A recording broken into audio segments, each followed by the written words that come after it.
The Chicago Bears are staring down a major decision as free agency looms. Right guard Teven Jenkins, one of the team's most dominant interior linemen, is set to hit the open market. But will the Bears keep him, or is he destined to suit up for another team in 2025? The Teven Jenkins, the talent and the risk. Jenkins has been a force when he's on the field. He plays with power, aggression, and an edge that every offensive line needs. His ability to bulldoze defenders in the run game and hold his ground in pass protection makes him a coveted player. When Jenkins is on the field, he's a difference maker. His physicality sets the tone for the entire offense, and his presence gives the quarterback much-needed confidence in the pocket. His pass block win rate last season was an elite 92%. Showing just how effective he can be in keeping defenders at bay. However, football isn't just about talent. It's about availability, and this is where Jenkins' story gets complicated. Injuries have plagued him since entering the league in 2021. His talent has never been in question, but his ability to stay on the field is a major red flag. He missed 4 games in 2022, 5 more in 2023, and 3 in 2024. That's a total of 12 missed games over 3 seasons. He's battled back problems, a serious neck injury, and lower body issues that have made it difficult to rely on him for a full season. The Bears love his game, but can they afford to commit big money to a player who might not be available when they need him most? Beyond just the games he has missed, Jenkins' injuries have often come at crucial moments in the season, impacting the Bears' ability to find continuity on the offensive line. Offensive line play is all about chemistry, and rotating different players in and out disrupts that rhythm. Every snap missed by Jenkins has meant extra reps for backups who may not have the same level of talent or consistency. This has forced Chicago to constantly shuffle the lineup, which has led to inconsistent performances across the board. A consistent, healthy offensive line can be the backbone of a successful team, and that's what makes Jenkins' situation so challenging. The market for Jenkins. This is where things get interesting. Every year, teams around the league pay premium prices for offensive linemen, especially those who can hold their own in both the run and pass game.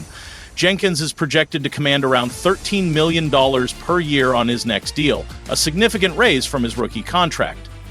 The question is, will a team be willing to take the gamble? One team that has been linked to Jenkins is the New York Giants. ESPN's Matt Bowen has projected the Giants as the best fit for Jenkins, and it makes sense. The Giants finished tied for the worst record in the NFL last season, and their offensive line play was a disaster. They struggled to protect their quarterbacks, allowing one of the highest sack totals in the league. Their run game suffered as well, with Saquon Barkley having to create yards on his own more often than not for the Giants. Adding a player like Jenkins could be a step in the right direction. He would immediately improve their interior blocking and bring a level of toughness that they desperately need. But are they willing to invest in a player with an injury history? That's the gamble New York or any other team will have to consider when evaluating Jenkins in free agency. Beyond the Giants, there are other teams that could enter the mix. The Washington Commanders, who have also struggled in pass protection, could look to make a move. The Carolina Panthers, with a young quarterback in Bryce Young, may also want to add a veteran presence to help stabilize their offensive line. Free agency is unpredictable, and all it takes is one team willing to take the risk to set the market. The Bears' financial situation and options. From a financial perspective, the Bears have a lot of flexibility. After releasing DeMarcus Walker and Gerald Everett, they have nearly $80 million in projected cap space for 2025. That gives them the ability to retain key players, target free agents, and address positions of need.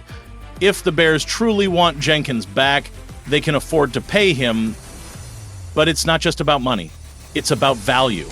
Ryan Poles and the new coaching staff have to ask themselves, is Jenkins worth a long-term investment, or would they be better off spending that money elsewhere? The Bears could look at signing another guard in free agency, or they could turn to the draft, where they have multiple high picks. With a strong offensive line class available, Chicago could find a younger, healthier player at a cheaper price. Another possibility is a short-term incentive-based contract. Instead of guaranteeing a large portion of Jenkins' deal, the Bears could structure his contract with bonuses tied to games played. This would protect the team financially while also giving Jenkins the chance to maximize his earnings if he stays healthy. Some teams have successfully used this approach with injury-prone players, allowing them to retain top talent without taking on excessive risk. The Bears' offensive line situation. Another key factor in this decision is the state of the Bears' offensive line. Right now, there are more questions than answers. Darnell Wright appears to be a long-term solution at right tackle, but beyond that, there's uncertainty. The left tackle position is still up in the air. The Bears also need to figure out who will be their starting center moving forward. If Jenkins walks, they'll have another hole to fill at guard. A strong offensive line is essential for the success of any team, especially one with a young quarterback. If the Bears decide to part ways with Jenkins, they need to have a clear plan for replacing him. Whether it's through free agency or the draft, they can't afford to take a step back in the trenches. Protecting the quarterback and establishing a solid run game should be a top priority for the new coaching staff. Jenkins' value to the Bears? At the end of the day, Jenkins is going to get paid. His talent ensures that. But will it be in Chicago? That's the million-dollar question. The Bears have the cap space to bring him back, but they also have several other needs to address. This decision could impact the entire direction of their offseason strategy. If the Bears let Jenkins go, will they regret it? If he stays healthy and thrives with another team, Chicago could look back and wonder if they made a mistake. On the other hand, if they commit big money to him and he continues to struggle with injuries, it could be a costly misstep. The other factor at play is continuity. The Bears' offensive line has already undergone multiple changes over the past few seasons. Letting go of a talented player like Jenkins, even with his injury history, means another reset in the trenches. With a new coaching staff coming in, continuity may be something they value highly as they implement their system. This is one of the biggest free agency decisions for the Bears in 2025. And whatever they decide will have a ripple effect on the rest of their offseason. Bears fans, buckle up. This is going to be a wild ride.